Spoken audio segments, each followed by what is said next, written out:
Em nome do Pai, e do Filho, e do Espírito Santo. Amém. Vinde, Espírito Santo, vinde pela poderosa intercessão do Imaculado Coração de Maria, vossa amadíssima esposa. Meditação da história da Sagrada Paixão segundo Luís de la Palma. Capítulo 45. Um soldado abre o lado do Senhor após a sua morte. Os príncipes dos sacerdotes permaneciam duros e obstinados e cometiam novos agravos e injúrias contra o sepultamento do Senhor, assim como tinham feito antes da sua morte. E ocultavam a sua maldade sob o disfarce de religião e santidade. Havia uma lei no Deuteronômio que ordenava que o corpo do condenado não permanecesse na cruz, mas que fosse sepultado no mesmo dia, pela seguinte razão: o que for suspenso no madeiro é um maldito de Deus. Deste modo, não tornarás impuro o solo que o Senhor teu Deus te dará como herança. O Senhor sujeitou-se a essa maldição que os nossos pecados mereciam, para que nós alcançássemos as bênçãos merecidas por suas virtudes. Os sacerdotes queriam cumprir a lei e sepultá-lo no mesmo dia. Além da lei, eles alegaram outra razão: o primeiro dia da Páscoa. As pessoas de fora que tinham ido a Jerusalém para a festa não podiam retornar às suas casas, e o fato de ser véspera da Páscoa tornava esse sábado maior. Assim, não convinha que os corpos ficassem pendurados nas cruzes naquele dia, pois eles atrapalhariam e contaminariam a festa, segundo o que acreditavam. A presença dos corpos distraía as pessoas do propósito daquela festa tão solene e dava-lhes pretexto para comentar o caso, cada um conforme queria e sentia. Diante da quantidade de pessoas com diversos pareceres, dos prodigiosos sinais que ocorreram após a morte do Senhor, pelo fato de grande parte das pessoas que estavam presentes terem se compungido, e porque o centurião e os seus soldados confessaram livremente que o Senhor era justo e filho de Deus, os príncipes dos sacerdotes ficaram com muita raiva e perturbados e temiam que o povo levantasse algum alvoroço e acendesse um fogo que eles não conseguissem apagar. E não encontraram solução melhor para prevenir esses problemas do que retirar o corpo do Senhor diante dos olhares de todos e sepultá-lo, para juntos sepultar a sua memória, e desejavam que ninguém mais se lembrasse ou se referisse a ele. Por essa razão, não pela honra do Senhor, eles providenciaram a sua sepultura, mesmo antes de saber que ele já tinha morrido. Para disfarçar a sua maldade de santidade e religião, como sempre faziam, foram até o governador e rogaram-lhe que, por respeito à festa da Páscoa e pelo sábado, ordenasse quebrar as pernas dos crucificados e liberar os corpos para a sepultura. Era costume quebrar as pernas dos crucificados quando queriam acelerar a morte dos condenados, pois a morte de cruz era muito lenta, e também para libertar aqueles que cuidavam da execução. Mas quebrar as pernas do Senhor o ofenderia de muitas maneiras. Em primeiro lugar, porque insistiam em tratar o Senhor da mesma forma que os ladrões, dando-lhes o mesmo tipo de tormento e de sepultura. Certamente, crucificá-lo entre dois criminosos foi um ato de malícia para desonrar o Senhor e para persuadir o povo de que a sua condenação era tão justa quanto a dos ladrões.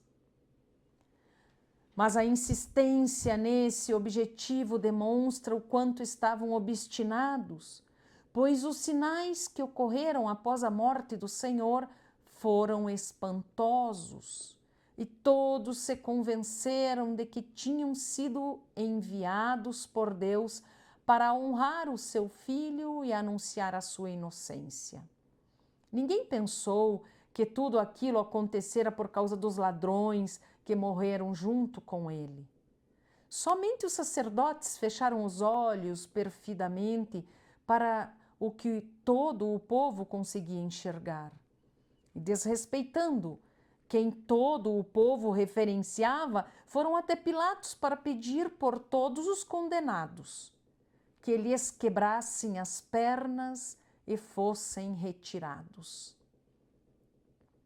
Além disso, esse tormento com o qual pretendiam acelerar a morte do Senhor era bastante cruel e ofensivo, pois ao quebrar os ossos, os corpos ficavam pendurados, de forma ainda mais desagradável à vista. E era um costume realizado somente com ladrões criminosos. Mas o Senhor, que se sujeitara a todo gênero de agravos e maus tratos, não consentiu que fizessem isso com o seu corpo já morto. Muito antes o proibira no sacrifício do cordeiro, representação de sua morte, quando disse: não lhe quebrareis osso algum. Salmo 34, 21. Essa profecia e desejo do Senhor, declarada tantos anos antes,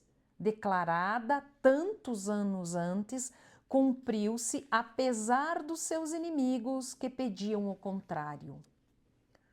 Eles conseguiram crucificá-lo entre dois ladrões, mas não conseguiram impedir que morresse antes deles.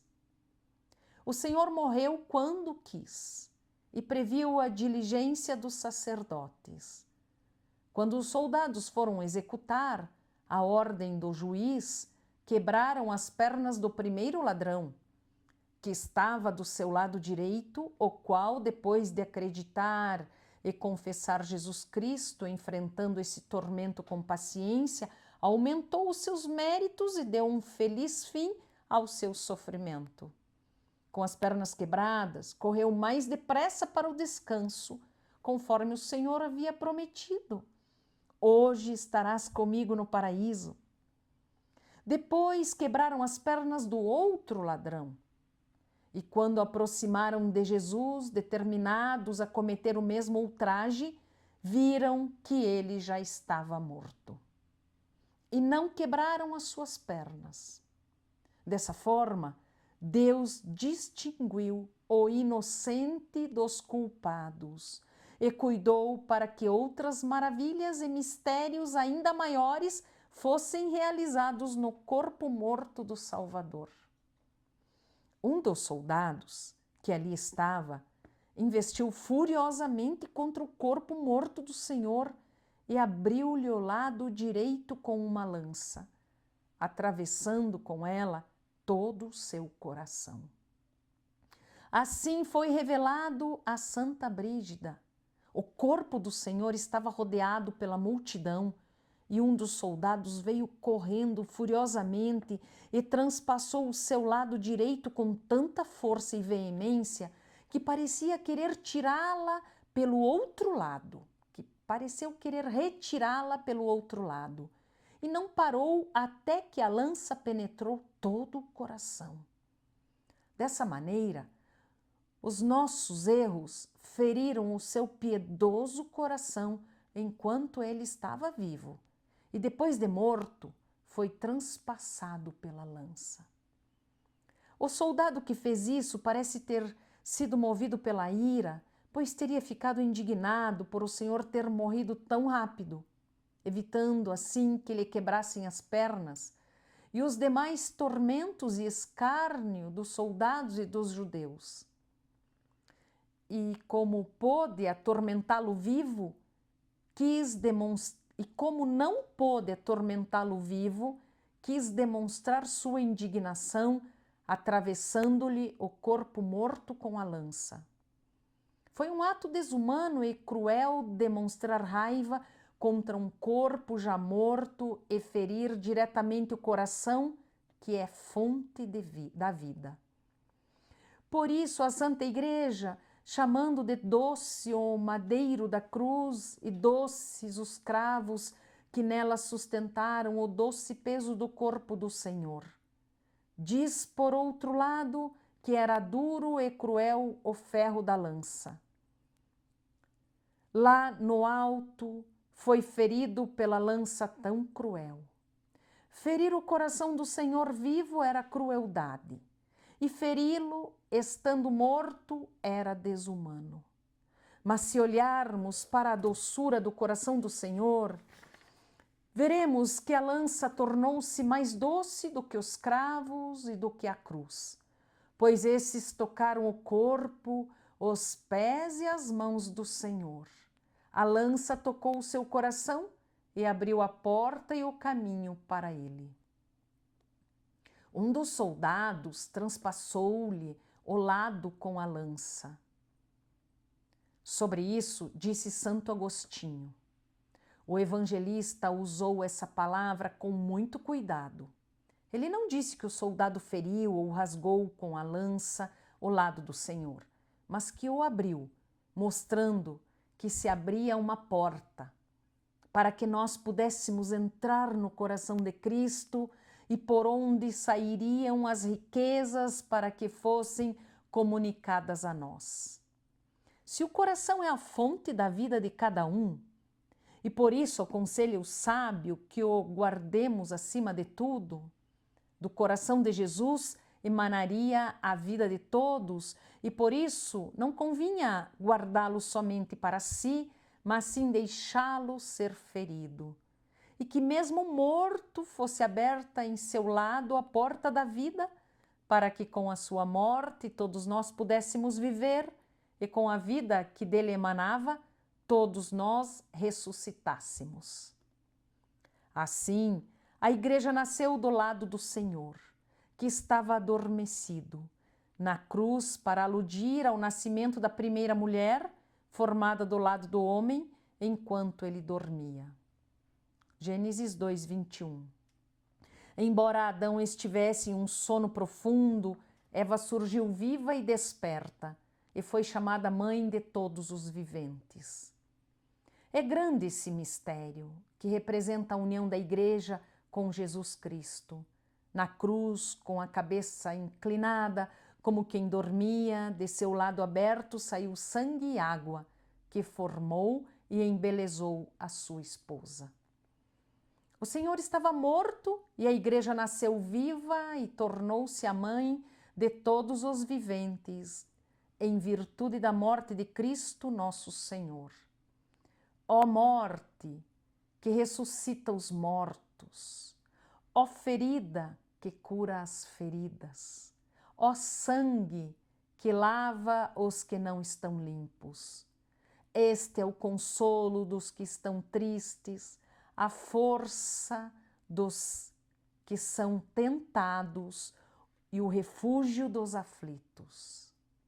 Por essa porta entram e saem as abelhas santas para fabricar os favos de mel no coração de Jesus. Este é o buraco nas rochas que leva para o refúgio dos ouriços. Salmo 103, 18. Para onde voam os que têm asas como as pombas para ali encontrar descanso. Salmo 54, 7. Esta é a porta que Deus ordenou que Noé fizesse no lado de sua arca, para que por ela entrassem os animais privilegiados que não se afogariam no dilúvio. Esta é a porta aberta da cidade do refúgio, onde os delinquentes se refugiam da ira de Deus. Esta é a formosa porta dourada do verdadeiro templo de Deus, onde os mendigos e os enfermos sempre alcançam a cura e a misericórdia. Esta é a porta do paraíso que foi fechada por causa do pecado do primeiro Adão e aberta pelos merecimentos do segundo, que disse sobre si: eu sou a porta, se alguém entrar por mim, será salvo. Esta é a porta da qual os amigos favorecidos por Deus possuem a chave dourada. Oh, quanto desprezam as portas dos reis e os favores dos príncipes! Aqueles que têm acesso por essa porta à adega dos vinhos mais preciosos e ao aposento secreto de Deus. Esta é a porta do Senhor, os justos por ela entrarão. Salmo 117, 20. Ela é o forno onde há fogo perpétuo e abundante, que abrasa o nosso coração e molda-o conforme a imagem de Deus. Este é o testemunho do amor fervoroso e da grande caridade de nosso Salvador. Não somente os seus braços estão abertos para nos receber, mas também o seu coração. Se o apóstolo São Paulo disse que o seu coração estava dilatado e que todos os fiéis cabiam nele, quanto mais amplo e mais espaçoso não será o coração de Jesus, capaz de envolver dentro dele todos nós com a sua incompreensível caridade? Convinha a uma morada tão ampla e tão gloriosa ter em seu lado uma porta que nos convidasse a entrar nela.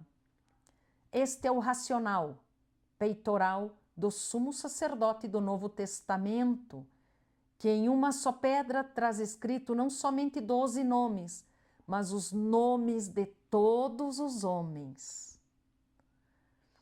Embora o Senhor tenha recebido essa ferida depois de morto, conservou-a depois de vivo para enfeitar o seu corpo glorioso e ressuscitado e para ser uma fonte de luz e de amor. Por isso, quando o apóstolo São Tomé tocou nessa chaga e colocou os seus dedos dentro dela, subitamente acendeu-se nele uma resplandecente chama de fé e de entendimento e um abrasado fogo de amor em sua vontade. Oh, quão suavemente o Senhor beneficia e atrai, e com quanta força embriaga os seus escolhidos com o licor soberano que emana dessa divina fonte. Quão altamente favorece os seus amigos, abrindo-lhes a porta do seu lado para que entrem no íntimo do seu coração e abraça-os com estreita amizade e familiar comunicação. Isso sim são amores e favores, e não os que os homens prestam. Por isso, o Senhor, para consolar e acalmar os seus apóstolos, que estavam amedrontados quando aparecia para eles depois de ressuscitado, mostrava-lhes logo as mãos e o lado, para que nele vissem o quanto os amava e também a toda a igreja. Antigamente dizia-se: tu me feriste o coração, ó minha irmã. Mas o coração do Senhor não estava somente ferido, e sim todo aberto. Em nome do Pai, e do Filho, e do Espírito Santo. Amém.